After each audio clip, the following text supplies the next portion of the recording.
Todos sabemos de la capacidad que tienen los gatos para caer parados independientemente de la altura y de la posición de la cual sean soltados. Esto se debe a una cualidad de los gatos de el manejo de su cuerpo para que éste durante la caída gire en torno al centro de gravedad. De igual forma, la eficiencia de un clavadista para incidir de forma adecuada en el agua tiene que ver con el manejo que tenga en su cuerpo para que éste gire, para que éste se desplace de forma adecuada en torno al centro de gravedad. ¿Qué es el centro de gravedad?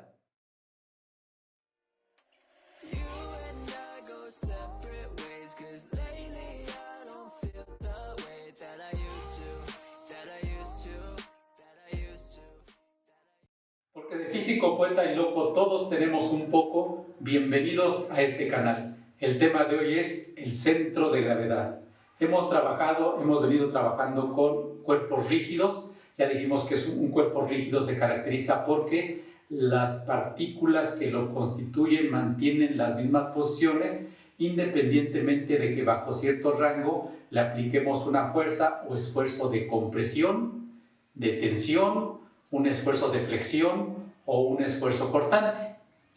Aquí tenemos en la figura un cuerpo rígido, el cual pues está formado por un número muy grande de partículas. Cada partícula contiene una masa, cada esferita aquí representa una partícula de masa M1, masa M2, masa M3, etc. Y tenemos que la masa total del cuerpo pues es la suma de las masas que podemos representar de esta manera. Y la suma de las masas pues sería desglosado, pues la suma de la masa 1, la masa 2, etcétera, hasta que todas las masas estén consideradas. De igual forma, cada partícula está siendo atraída por la Tierra hacia su centro con una fuerza que llamamos fuerza de gravedad y que representamos con el peso. Y recordamos que el peso total del cuerpo es entonces la suma de los pesos individuales de cada partícula, que sería el peso lo encontramos multiplicando la masa por la aceleración de la gravedad. La masa 1 por G más la masa 2 por G por la aceleración de la gravedad hasta que todas las partículas estén consideradas, y eso me da pues la masa total por la aceleración de la gravedad. Sabemos que la masa se mide en el sistema internacional en kilogramos y el peso se mide en el sistema internacional en Newton. Tenemos que el centro de gravedad es el punto donde podemos considerar que se concentra todo el peso de un cuerpo, y simultáneamente en ese punto está concentrada también de forma teórica toda la masa del cuerpo, o podemos de esta manera considerarla. Tenemos que para los cuerpos regulares, como un cilindro, como un prisma cuadrangular o como un prisma rectangular, el centro de gravedad está en el centro geométrico del mismo. Inclusive tengo este cilindro hueco, el cual su centro de gravedad, como es una figura simétrica, también es una figura regular. Su centro de gravedad está en el centro geométrico, y en este caso el centro geométrico inclusive está fuera del mismo cuerpo, que sería el punto central de este cuerpo simétrico, pero fuera del mismo cuerpo.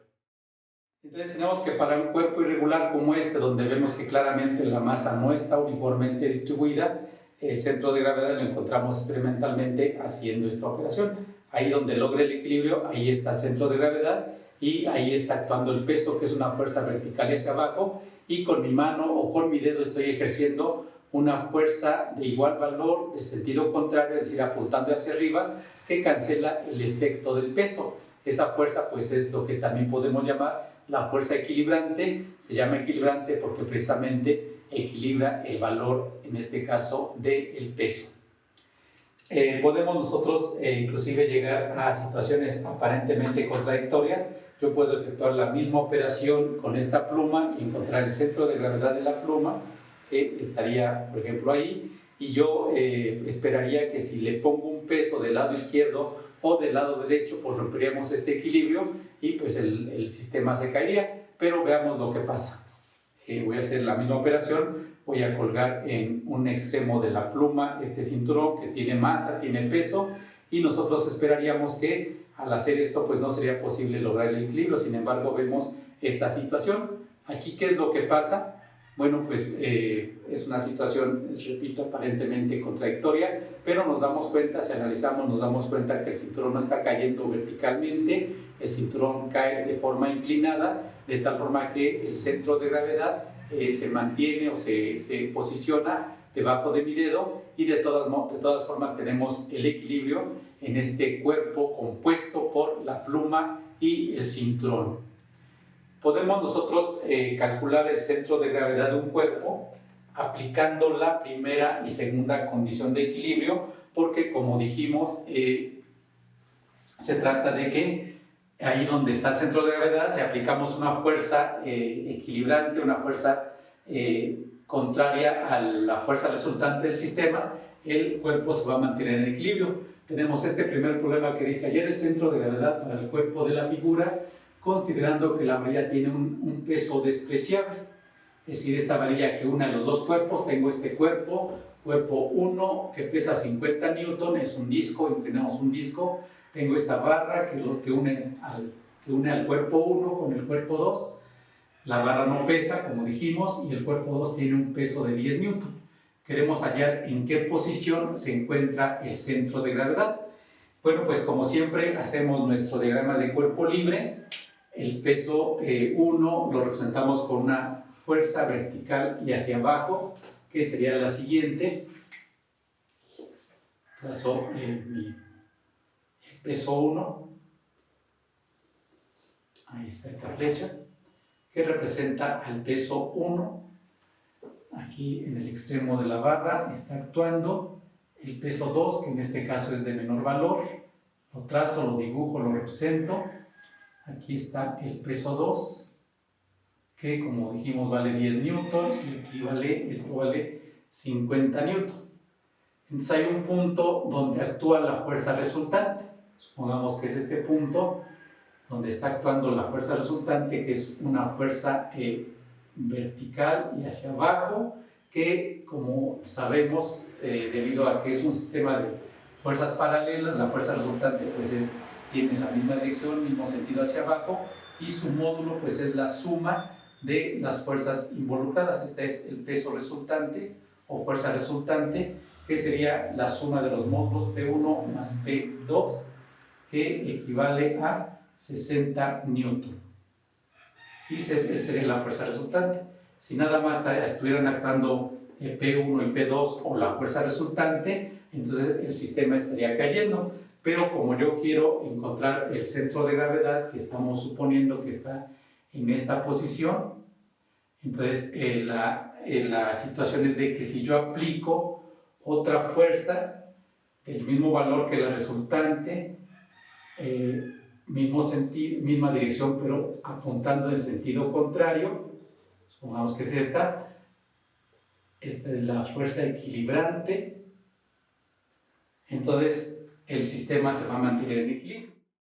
Entonces, como el sistema se encuentra en equilibrio, tenemos que debe cumplir las dos condiciones de equilibrio, y empezamos con la primera, que me dice que la suma de fuerzas debe ser 0. Y en este caso, pues una vez que tengo el peso resultante, me olvido de los pesos originales, y tendría entonces que sobreviven sobre este sistema lo siguiente: tendría que la suma de fuerzas sería el empuje menos el peso resultante, y eso debe ser 0. De ahí deducimos que el empuje debe ser igual al peso resultante. El empuje, o en este caso más bien la fuerza equilibrante, o el empuje que yo ejerzo con mi dedo para que el sistema no se caiga. Es decir, esa equilibrante pues son los 60 newton, igual al peso o fuerza resultante. Y también se debe cumplir la segunda condición de equilibrio. Entonces, la segunda condición de equilibrio, yo voy a, por ejemplo, a tomar como eje de momentos aquí el punto donde está colocado el cuerpo 1. Este va a ser mi eje. Ya hemos comentado en otros problemas de que el eje de momentos lo puedo poner en cualquier parte, y el resultado a que llegamos va a ser el mismo. Entonces, si aquí pongo mi eje de momentos, tendría que la suma de momentos respecto a ese punto, que sería el punto, la posición del cuerpo 1, pues sería lo siguiente. Tengo esta fuerza actuando, cuyo brazo de momentos es 0 porque está en el eje, y entonces esta fuerza no genera ningún momento, entonces el primer momento es 0. Luego me voy con el equilibrante, que generaría un momento de signo. Si aquí está mi eje y el equilibrante actúa hacia arriba, entonces tendría un momento de signo positivo, ¿sí? cuyo valor es el brazo de momentos, que no conozco, y como no lo conozco, le llamo B. Aquí vale B, que sería el brazo de momentos de la fuerza equilibrante, que sería esto. Entonces es el brazo de momentos por la fuerza que vale 60 newton.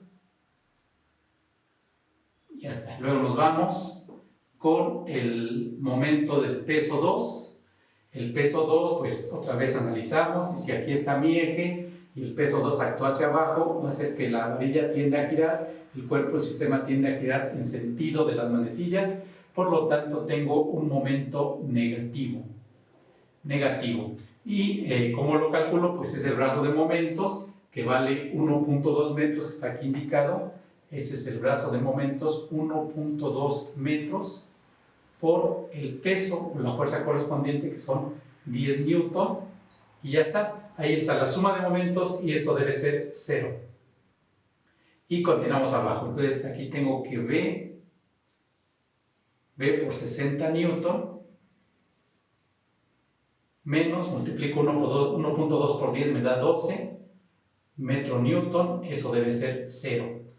De ahí vamos a despejar el brazo. Este término que está restando pasa a su mano, y tendría que B por 60 newton es igual a 12 metros newton. Despejo B, 60 está multiplicando, pasa dividiendo, tengo 12 metros newton sobre 60 newton. Se cancelan los newton y me quedan metros, y tengo que 12 entre 60 me da 0.2 metros.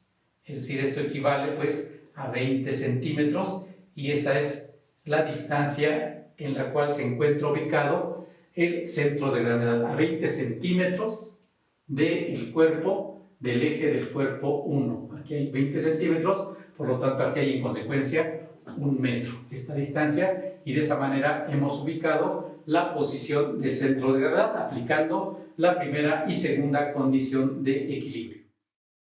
Bien, la posición del brazo de momentos, o la posición del centro de gravedad a partir del brazo de momentos, lo podemos obtener del teorema de momentos o teorema de Varignon, que nos dice que el momento de la resultante es la suma de los momentos, y la suma de los momentos pues es el momento de la fuerza 1 más el momento de la fuerza 2, etcétera, hasta el momento de todas las fuerzas.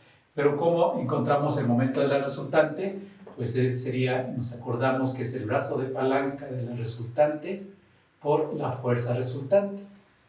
Y eso sería el momento 1, sería el brazo 1 por la fuerza 1 más el brazo 2 por la fuerza 2 más todos los momentos que hayan ahí incluidos.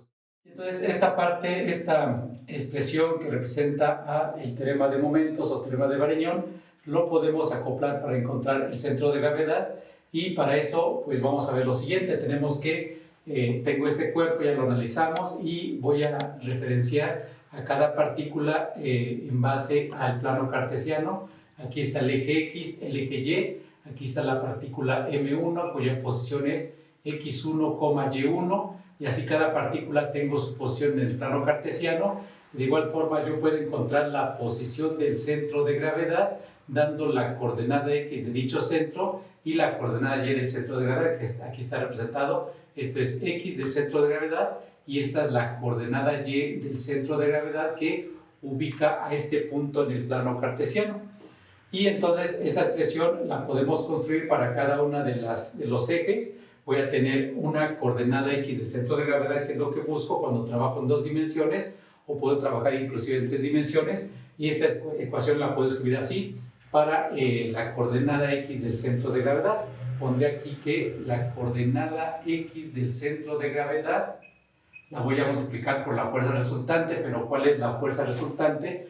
pues es el peso completo del cuerpo. ¿Y cómo calculo el peso del cuerpo? Pues es la suma de los pesos, como habíamos dicho, que sería m1 por g, el peso de esta partícula, más m2 por g, el peso de la partícula 2, más considerando todos los pesos de todas las partículas.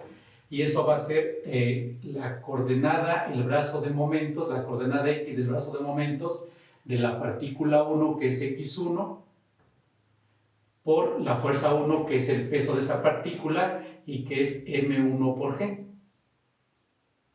más la posición o brazo de momentos de la partícula 2 en el eje x, que es x2, por la fuerza 2, que es el peso de la propia partícula, que es m2 por g, y continuamos con esta sumatoria. De aquí ya puedo despejar la coordenada x del centro de gravedad, y sería x del centro de gravedad es igual a x1 por m1 por g, más x2 por m2 por g. La sumatoria continúa entre todo esto que estamos multiplicando, lo paso dividiendo y me queda m1 por g más m2 por g, etc. Y vemos que todos los términos del numerador contienen una g, lo puedo factorizar. Todos los términos del denominador contienen una g, lo puedo factorizar y se cancela finalmente. Y entonces tendría que la coordenada x del centro de gravedad es igual a x1 por m1 más x2 por m2, aquí va m2, más pues x3 por m3, etcétera, sobre m1 más m2 más, pues sería ahí la suma de las masas. Es decir, tenemos aquí esta expresión que me permite calcular la coordenada x del centro de gravedad para un cuerpo que esté en el plano, y de igual forma obtenemos una expresión equivalente para la coordenada y del centro de gravedad de ese mismo cuerpo en el plano, que sería y1 por m1 más, aquí está mal, aquí es x2, ¿verdad? Aquí es x2, y entonces aquí es y2 por m2 más la sumatoria continua, y abajo tengo la suma de las masas, que es la masa total. Puedo poner inclusive pues la masa total en el denominador, y ya tengo mis dos ecuaciones, mis dos expresiones que me permiten calcular la posición del centro de gravedad de un cuerpo en dos dimensiones. Si considero las tres dimensiones, es decir, considero un cuerpo extendido, tendría una coordenada z para el centro de gravedad de forma equivalente. Y vamos a aplicar estas expresiones a un problema para verificar su manejo. Bien, hagamos un segundo problema que dice hallar el centro de gravedad de una molécula de agua cuya estructura se muestra. Y aquí está la estructura. Tenemos aquí un átomo de oxígeno y un átomo de hidrógeno, otro átomo de hidrógeno, colocados en esas posiciones simétricas. Aquí hay 53 grados en este eje y 53 grados en este eje. Y tenemos que para la molécula de agua, pues la masa del hidrógeno, que sería nuestra partícula 2, es igual a pues, la masa de la partícula 3, y como es la misma, pues le llamamos simplemente m. Entonces tenemos que la masa de la partícula 2 y la partícula 3 es m, y la partícula 1, que es el oxígeno, tiene una masa que es 16 veces más grande que la del hidrógeno. Entonces aquí la masa 1, la masa del oxígeno, le podemos poner que es 16m. No conocemos el valor numérico de la masa del hidrógeno, le llamamos m, y así lo podemos trabajar. Y entonces necesitamos conocer las posiciones, las coordenadas de las partículas que estamos trabajando. Son tres partículas en base al plano cartesiano. Este es el eje X y aquí está nuestro eje Y. Y tendríamos entonces que, así como está ubicada nuestra molécula de agua, la partícula de oxígeno se encuentra en el origen, por lo tanto las coordenadas de esta partícula o de su centro de gravedad pues son x1, y1, que serían coordenadas 0,0. 0,0, esa sería el centro de gravedad de la partícula 1. Tengo que la partícula 2, pues necesito conocer su coordenada x y su coordenada y. No la tengo por el momento, pero lo puedo obtener porque me dan esta distancia, 0.1 nanómetros, entre el oxígeno y el hidrógeno, con un ángulo de 53 grados, y entonces con trigonometría elemental podemos conocer la coordenada x, esta longitud, que sería x es igual a este valor que sería la hipotenusa del triángulo rectángulo que ahí se forma, que es 0.1 nanómetros, o puedo poner quizás para que sea más, un poco más claro, puedo poner que eso equivale, 0.1 nanómetros equivale a 100 picómetros. Recordamos que un nanómetro es bueno, 0.1 nanómetro sería 0.1 por 10 a la menos 9 metros. Y eso lo puedo escribir como 100 por 10 a la menos 12, lo pongo aquí una vez, 100 por 10 a la menos 12 metros, que sería, como habíamos anotado, 100 picómetros. Aquí nos acordamos de nuestros submúltiplos, picómetro, y de las potencias de 10. Y lo voy a trabajar así, en 100 por 10 a la menos 12 metros. Esta distancia es de 100 por 10 a la menos 12 metros, que sería el valor de la hipotenusa, y entonces x es igual a la hipotenusa por el coseno del ángulo, sería 100 por 10 a la menos 12 metros, coseno del ángulo de 53 grados. Y hacemos esa operación y obtenemos un valor de 60.18 por 10 a la menos 12 metros. Sacamos la coordenada y con la siguiente expresión. Y sería la hipotenusa por el seno del ángulo. Sería 100 por 10 a la menos 12 metros por el seno de 53 grados.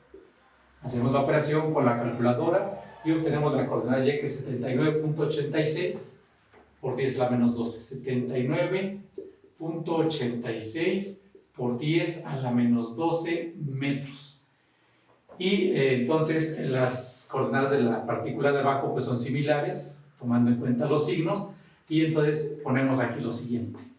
Las coordenadas del centroide, del centro de gravedad de la partícula 2, pues son la coordenada x y la coordenada y, que sería 60.18 por 10 a la menos 12 metros, coma, y voy a borrarle aquí para que me quepa, borro esto, la coordenada y, que vale 79.86 por 10 a la menos 12 metros. Ya están las coordenadas de la posición de la partícula 2. Y como la situación es simétrica, las coordenadas de esta partícula, pues la coordenada x es la misma, porque tenemos el mismo ángulo y la misma distancia entre las partículas oxígeno e hidrógeno, y entonces tendría que el centro de gravedad de la partícula 3 es, la coordenada x es la misma, 60.18 por 10 a la menos 12 metros, coma, la coordenada y, que vale lo mismo, pero está en el lado negativo del eje y, por lo tanto vale menos 79.86 por 10 a la menos 12 metros. Y ya tenemos la ubicación de los centros de gravedad de cada partícula. Queremos conocer el centro de gravedad de la molécula completa o de este sistema de 3 partículas. Ya hicimos la deducción de que la coordenada x del centro de gravedad la puedo obtener con la expresión x1 por m1 más x2 por m2 más x3 por m3 sobre la suma de las masas, m1 más m2 más m3. Sustituimos y ya tenemos ahí todos los datos puestos, y tenemos que x1 pues es 0, porque está en el origen nuestra partícula de oxígeno, por la masa 1, que sería 16m, 16 veces la masa del hidrógeno. Este término pues nos da 0, más x2, que aquí está, sería 60.18 por 10 a la menos 12 metros por la masa 2, que vale m. No hay que confundir esta m que es de metros con esta m que es la masa del hidrógeno, más x3, aquí Aquí está, vale lo mismo, 60.18 por 10 a la menos 12 metros por la masa de la partícula 3, que es m, sobre la suma de las masas, que sería la masa de esta partícula, que es 16m, más la masa de la partícula 2, que es m, más la partícula de la masa 3, que es m, y ya está.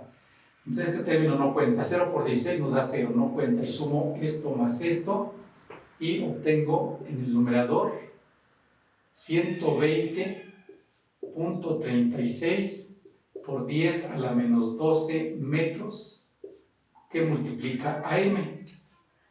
Y abajo tengo 16m más m, tendría 18m, 18 veces la masa del hidrógeno, que aparece en el numerador y aparece en el denominador, y por lo tanto se cancela. Entonces tenemos que la coordenada x del centro de gravedad que estamos buscando tendría un valor. Hacemos esta operación con la calculadora y obtenemos 6.68 por 10 a la menos 12 metros. Esa es la coordenada x. Ahora podemos calcular la coordenada y, pero debido a la simetría nos damos cuenta que la coordenada y del centro de gravedad va a estar sobre el eje x, va a estar en y igual a 0, y si no nos damos cuenta de eso, pues hacemos esta misma operación y nos va a llevar a que la coordenada y del centro de gravedad vale 0. Y con eso pues ya tenemos que el centro de gravedad, que es un punto que buscábamos, tiene coordenadas 6.68 por 10 a la menos 12 metros, 0 metros. Y ahí está el punto con su coordenada x y su coordenada y del centro de gravedad de este sistema de 3 partículas. Obviamente nos damos cuenta que si aquí vale 100 por 10 a la menos 12, 6.68 por 10 a la menos 12, pues está muy cerquita de la partícula de oxígeno, porque ahí es donde está concentrada la mayor cantidad de masa y por lo tanto de peso del sistema. Y con eso acabamos la aplicación de este problema y el manejo de las fórmulas. Decíamos que si tenemos un cuerpo extendido, un sistema en 3 dimensiones, pues tenemos que obtener una coordenada x, una coordenada y y una coordenada z, que nos da la ubicación en el espacio del centro de gravedad de ese supuesto cuerpo. Bien, aquí se acaba el tema. Espero que te sea de utilidad, que te haya gustado. Te invitamos, como siempre, a que nos regales un like, a que te suscribas a este canal, y siendo así, nos vemos en el próximo video.